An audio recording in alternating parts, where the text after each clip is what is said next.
Good Abend. As you can see from the presentation, I'm not Jens Stoltenberg. And on behalf of the Secretary General of NATO, who has to be today in Brussels in a complex international moment around Syria, and he just chaired a North Atlantic Council meeting, Article 4, invoked by our ally Turkey. So he sends his apologies, and I hope I will be filling in for him, and also it's a great pleasure to be here. Deputy Chairman Vice Admiral Rühle and Brigadier General Neumann. That was a nice touch. Sometimes when I listen to my own CV, sometimes I have the feeling I'm a sort of a hologram. Time goes by fast. The world is changing fast. And because these headquarters bear the name of Manfred Wöhner, a former Secretary General of NATO, and for our part of Europe, he's a hero. He was the one who started to push for NATO enlargement.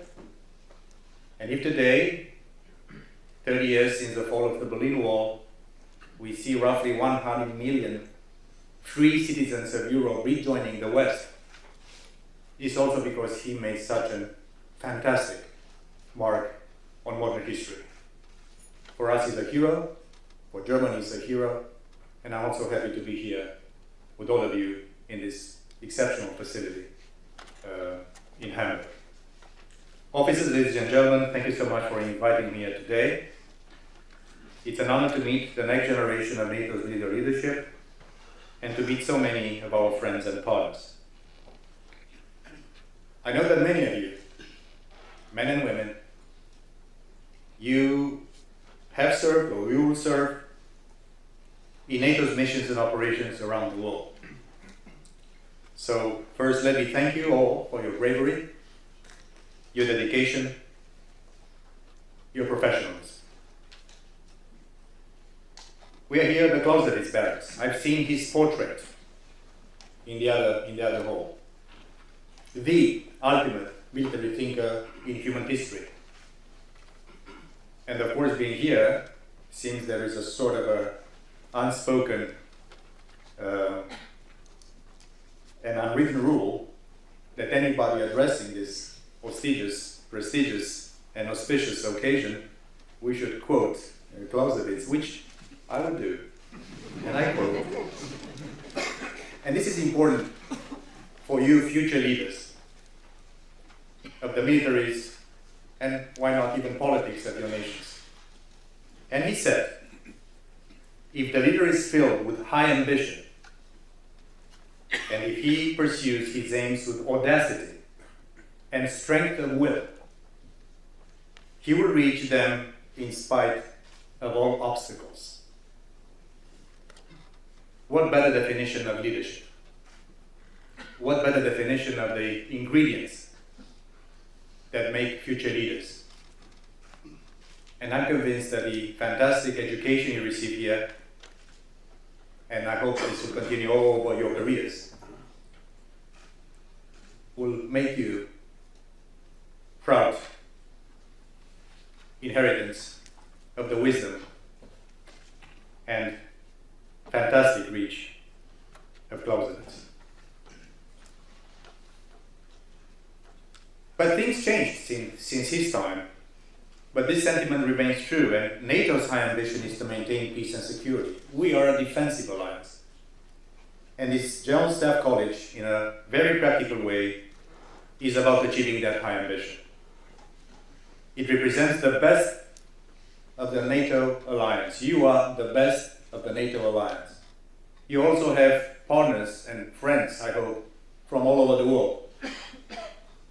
NATO has 42 nations as our partners. You are the best of the best. And this is why it is so important for you to know firsthand, as highly skilled and talented people coming across the alliance and across the world, working, training, building relationships, and building the foundation of future peace and stability around the world. For more than 70 years, the NATO alliance has existed to bring nations together for our own security. When it started, there were just 12 allies. Today we are 29. In the next couple of weeks we'll be 30, with North Macedonia joining our ranks. Each committed to defending and protecting the others. Article 5, the famous Article 5 of our founding treaty, is a solemn commitment that an attack on one will be treated as an attack on all. That promise kept our nation safe throughout the Cold War, and it keeps us safe today. For we face significant challenges: a more assertive Russia, instability from Afghanistan to Iraq and North Africa, and terrorism. These threats come against a backdrop of rapid technological and geopolitical change. New technologies like artificial intelligence, autonomous systems, and facial recognition are transforming our societies. And yes, they're transforming also the character of warfare. NATO allies must continue to work together to maintain our technological edge, the edge that has helped us keep us safe for so long. But many of these new technologies are not coming only from the traditional West or the political West.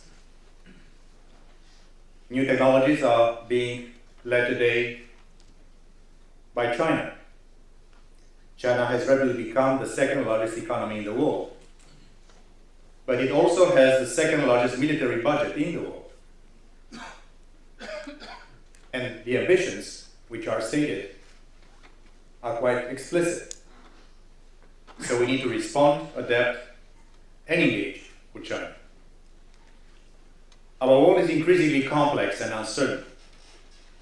If we are to keep our people safe, NATO allies need to remain agile and ready to respond to threats from all directions, from land, sea, air, space, and cyberspace.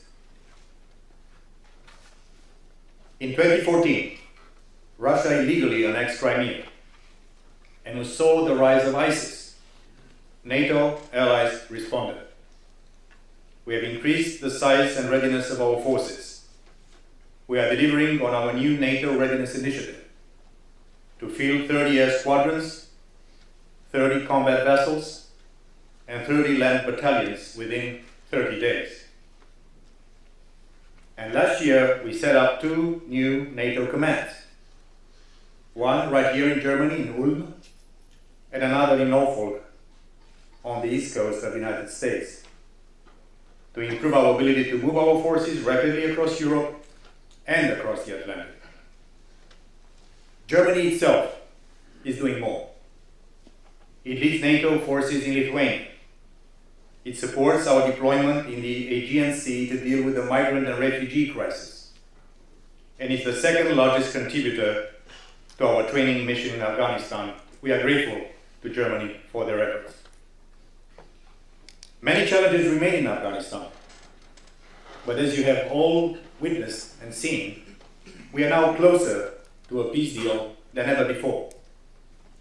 All NATO allies remain committed to the future of Afghanistan, safeguarding the gains we have made together at such great cost for almost 2 decades, and ensuring that it is never again a safe haven for terrorists. In Iraq, all NATO allies, as well as NATO itself, are part of the US-led global coalition against ISIS. Today, thanks to our efforts, they no longer control any territory, and we have liberated millions of people.